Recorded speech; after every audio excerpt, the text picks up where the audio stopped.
Bonjour à tous, mon nom est Jean-Philippe. On va commencer la 12e vidéo et la deuxième vidéo sur le Cycle Render. Donc je vais vous expliquer ce que c'est le Cycle Render. C'est beaucoup mieux que le Blender Render. Les éclairages sont beaucoup mieux, les textures sont beaucoup mieux aussi. Puis tout se fait aussi en temps réel, ce qui n'était pas le cas avec Blender Render.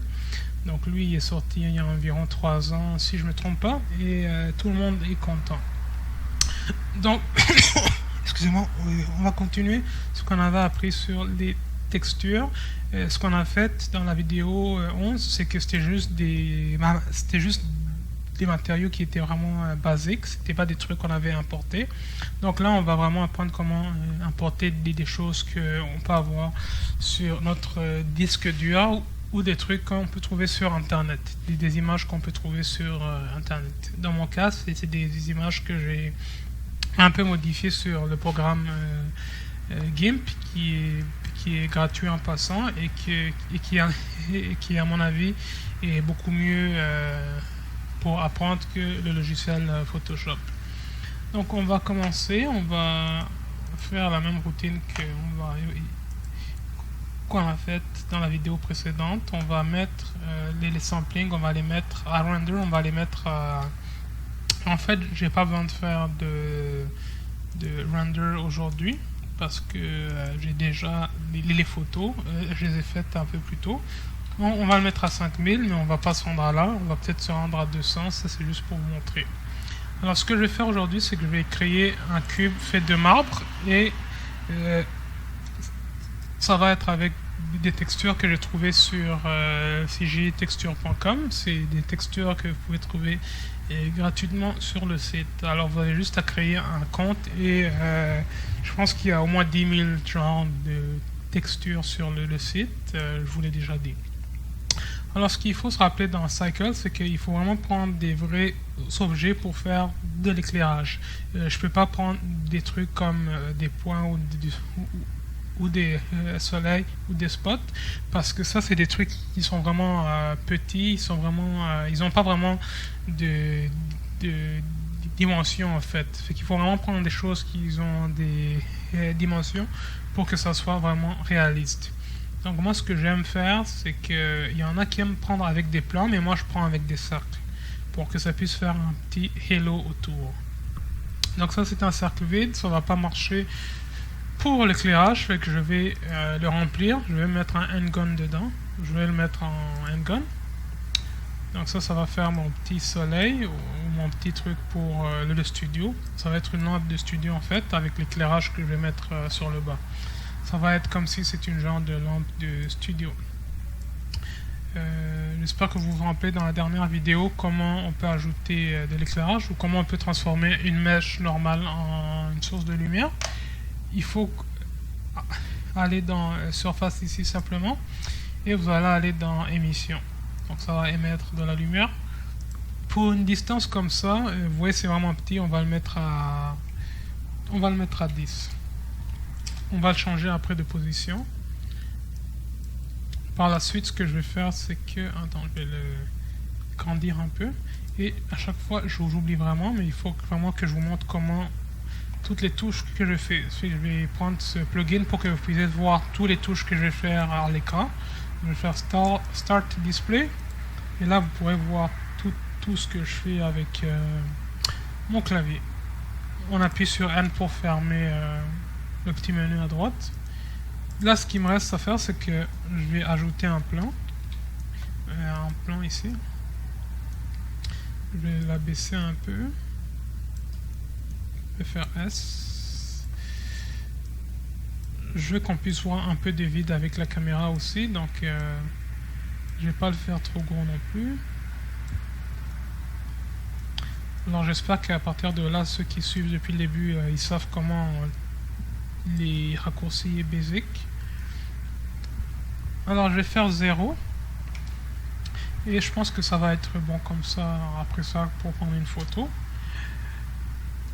Ensuite, ce qu'il faut que je fasse, c'est que là, je vais commencer à faire du rendering. Alors, pour qu'on aille dans le mode de rendering, vous avez deux options. Vous avez une option que vous pouvez aller faire en appuyant ici. Donc vous pourrez le voir ici. Donc, vous pouvez retourner aussi en cliquant sur Solid. Et vous avez l'option des raccourcis, bien sûr, parce que Blender est rempli de raccourcis. Vous pouvez faire Z et vous allez dans l'option. Alors pour retourner dans Solid, vous faites juste Add Z et vous pouvez le voir ici. Tout ce que je vais faire, vous pouvez le voir ici. Alors ce que je vais faire, c'est que je vais changer ce plan ici. Je vais le mettre pour qu'il reflète beaucoup de lumière pour que je puisse voir, oups, excusez-moi, pour que je puisse voir un effet un peu plus beau. Donc ici, je vais faire nouveau matériel. Je vais mettre à la place de diffuse, je vais mettre glossy. Ça, on va l'utiliser comme note d'après. Vous allez voir, ça, on l'utilise beaucoup dans Blender. Vous pouvez voir ça, c'est un miroir parfait. C'est pas ça que je veux non plus. Je veux qu'il soit je veux que ça ait l'air d'un genre de plancher gris, pas trop ouais, peut-être comme ça. Ce que je vais faire, c'est que je vais déplacer ça aussi.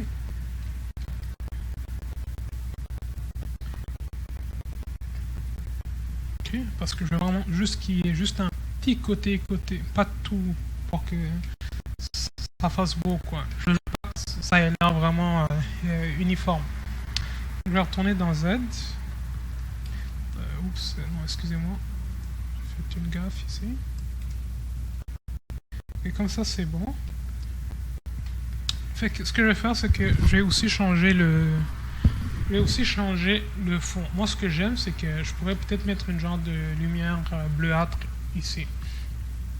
Je ne sais pas si j'en ai parlé dans la dernière vidéo. Il va falloir que je regarde encore. Donc vous allez ici, vous allez dans la petite planète ici pour World, c'est l'onglet de World, et vous pouvez changer votre arrière-plan. Donc vous faites juste Shift Z encore. Parce que gris c'est quand même ennuyant, c'est pas intéressant. Moi je préfère mieux le mettre bleuâtre comme ça. Comme ça, je trouve que c'est un peu plus intéressant.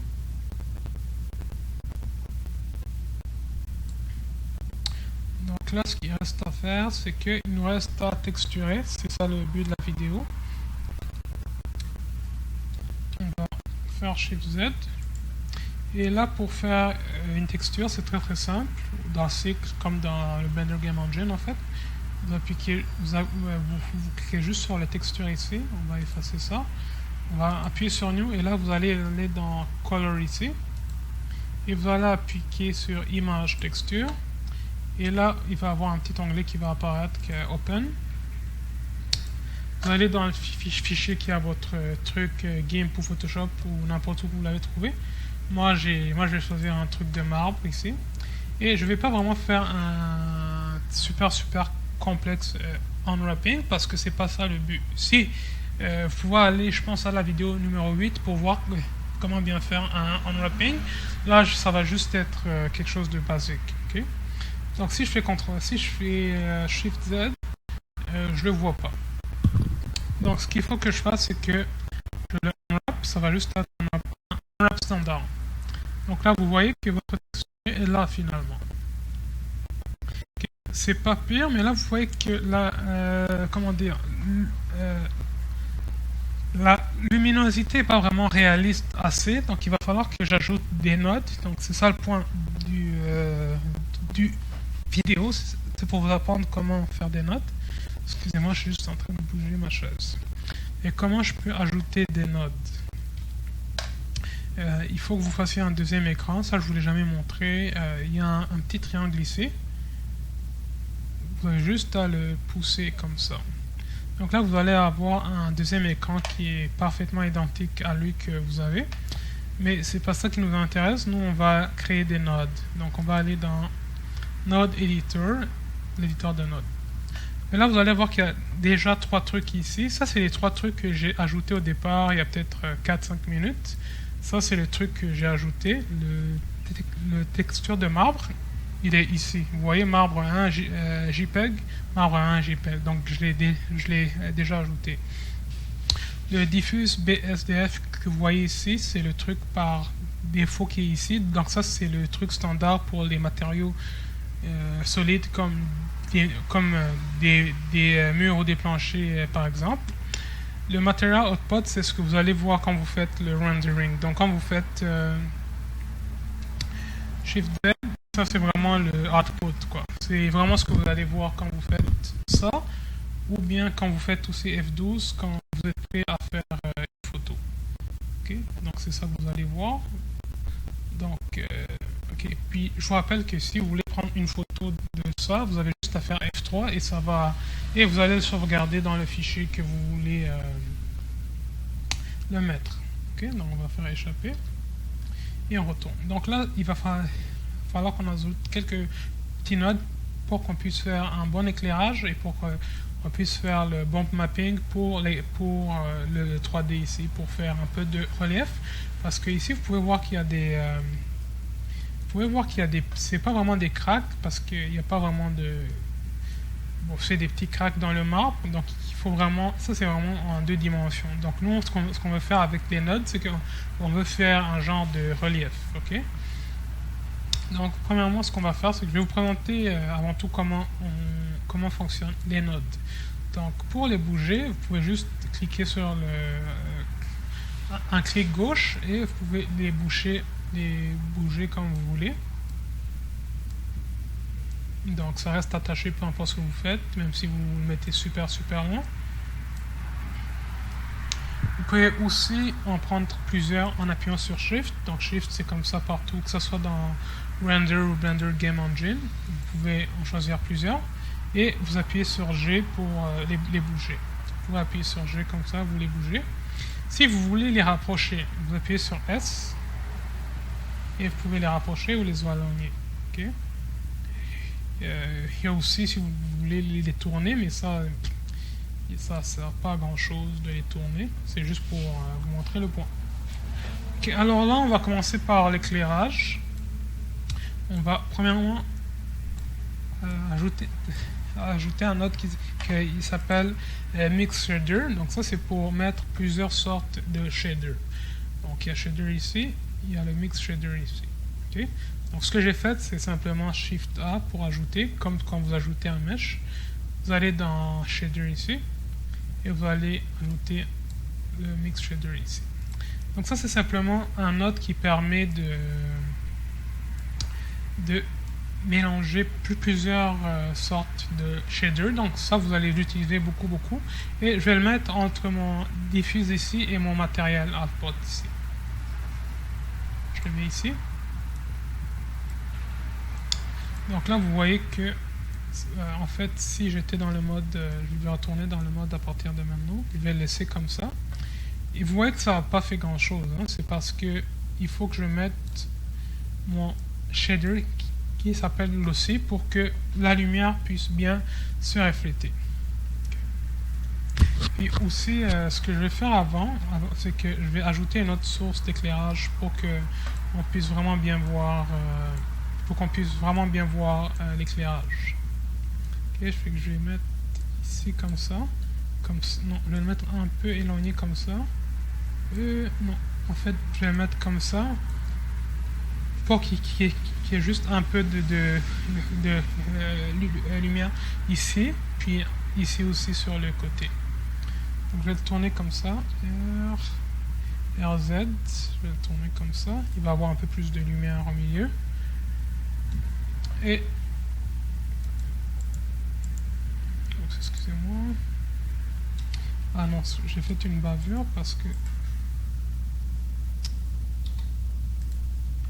Excusez-moi. Faire CTRL Z. Parce qu'il faut que je l'ajoute en fait en mode... il faut que je l'ajoute en mode objet. Sinon ça va pas marcher. Sinon ça va être une extension. Donc ça, il faut faire très attention là avec le mode Edit, le mode... Je vais faire RZ. On va une fois de plus faire émission. Ça, on peut le mettre à... On va le mettre à 10 et on va changer peu à peu.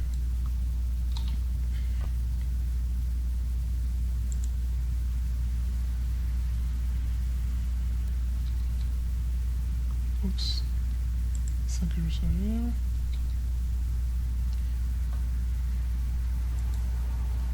Parce que ça, je veux vraiment qu'il y ait de la lumière. Je veux que ça soit pas uniforme pour que ça soit plus beau. Ok. Donc ça, on va le changer après quand on va mettre le node de l'éclairage. On va cliquer dessus ici. On va zoomer un peu comme ça. Donc ce que je vais faire, c'est que... c'est bizarre. Ok, ouais, je pense que ça a cancellé quand j'ai fait CTRL Z. C'est qu'on va simplement le rajouter, il n'y a rien qui change. Okay. On va faire Mix ici. On va le plugger ici. On va ajouter un shader qui s'appelle Glossy pour qu'on puisse voir le reflet. Ça va être comme une genre de spécularité. Et je dis bien comme une genre parce que c'est pas tout à fait la même chose. Ici, ah oui, aussi ici, il faut que...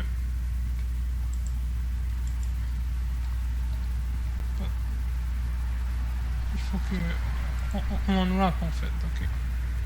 Ok. Parce que quand j'ai fait CTRL Z, ça a vraiment tout cancellé. Là, on va le plugger ici. Et vous allez voir que ce sera beaucoup mieux pour l'éclairage. Donc vous voyez ici, l'éclairage est beaucoup mieux. Il y a plus de détails. Vous voyez, c'est en train de se faire peu à peu. Okay.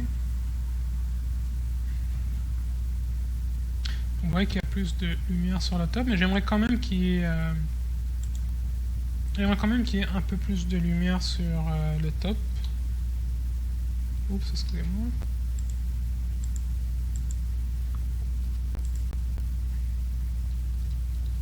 J'aimerais quand même qu'il y ait un peu plus de lumière sur le top.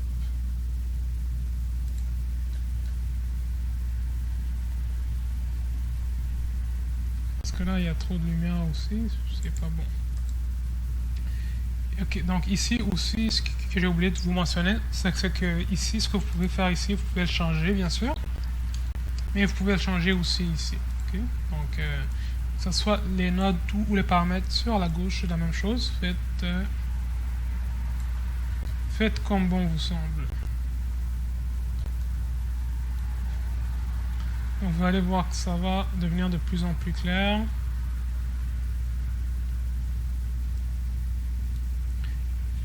Puis moi c'est très lent bien sûr parce que je répète toujours que mon ordinateur est vraiment lent. Ok, donc ça c'est fait pour l'éclairage. Ça va s'améliorer.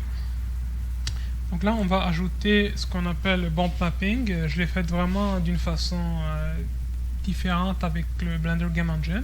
Je pense que c'était la vidéo numéro 5, mais là, on va le faire avec des nodes au lieu de le faire avec des paramètres puis des couches de texture. Alors, comment on fait le bump mapping avec les nodes? Dans Cycle, on ajoute simplement une autre texture. On va faire Shift A. Vous allez dans Texture et vous ajoutez Image Texture. Vous faites Shift ici et vous allez ajouter votre ce qu'on appelle le High Normal ou le Low Normal, ça dépend vraiment de vous. Alors moi je l'ai fait dans Game, vous pouvez le faire dans Photoshop ou n'importe où. Je pense qu'il y a même des sites web qui permettent de faire du bump mapping. Je ne vais pas vous expliquer, je l'ai déjà expliqué avant. Donc moi je vais prendre lui parce que lui c'est vraiment le plus faible. Le High en fait c'est le plus faible. Puis le low, c'est le plus fort. Donc moi, je vais prendre le plus faible ici. Vous voyez que ça n'a rien fait parce qu'il faut que je le connecte à mon output ici pour que je puisse le voir dans l'engin. Puis avant de faire ça, je vais quand même rapprocher un peu ici. Parce que je veux qu'on puisse voir le top quand même bien. Oups. Je veux qu'on puisse voir le top. Ouais, comme ça, ça me va. Ouais. Comme ça, c'est pareil. Donc là, vous pouvez voir qu'il y a que grâce au glossy ici, au truc ici, c'est beaucoup mieux. L'éclairage est beaucoup mieux et il est plus réaliste et vous pouvez le changer ici. Vous pouvez le changer ici, mais le plus que vous changez, le plus que ça reflète. Donc vous devez trouver un juste